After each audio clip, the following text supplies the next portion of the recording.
పెట్టి పెద్దోళ్ళ ఇండ్లు కూలుస్తలేడు, పేదోళ్ళ ఇండ్లు కూలుస్తున్నాడు. పొంగిలేటి శ్రీనివాస్ రెడ్డి ఇల్లు హైడ్రాల లేదా? మహేందర్ రెడ్డి చీఫ్ విప్ ఇల్లు హైడ్రాల లేదా? అదే విధంగా గాంధీ గారు ప్రభుత్వ భూమి కబ్జా పెడితే రాత్రి హైడ్రా గులగొట్టింది, పొద్దుగాలటి వరకు మళ్ళా గేట్లు పెట్టిండు. అవి ఎందుకు కనబట్టలేవు?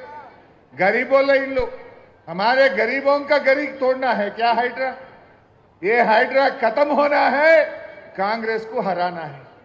हाइड्रा बंद होना है, मागंटी सुनीतम्मा को जिताना है। नहीं तो क्या बोलता हूं मैं, घरा थोड़े तो भी कांग्रेस को वोट डाले और थोड़ तुम बोलता। जुबली हिल्स में जितने भी बस्ती हैं वहां फिर इलेक्शन होने के बाद अगर से कांग्रेस जीते तो बुलडोजर आपके गली में आ जाएगा। बुलडोजर नहीं आना है, घर नहीं तोड़ना है, कांग्रेस को सबर सिखाना है, हमारे मागंटी सुनीतम्मा जी को जिताना है। क्या मुसलमानों को क्या दिया कांग्रेस ने? क्या एमएलए नहीं दिया, एमएलसी नहीं दिया, मिनिस्टर भी नहीं दिया? कम से कम बोलने के लिए जगह भी नहीं है।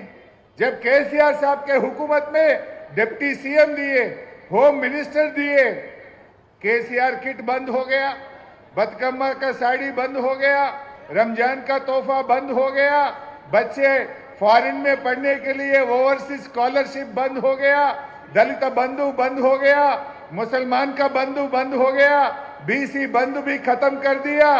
एक एक तोड़ते आ रहा है। बस्ती दवाखाना को खत्म कर दिया।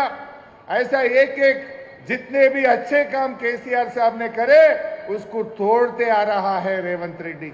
इसलिए हम सब मिलके, या हिंदू या मुसलमान, अपने हैदराबाद को बचाने के लिए, अपना तेलंगाना का इज्जत बढ़ाने के लिए ये रेवंत रेड्डी, ये कांग्रेस सरकार को सबर सिखाने का जरूरत है। सब मिलके काम करेंगे।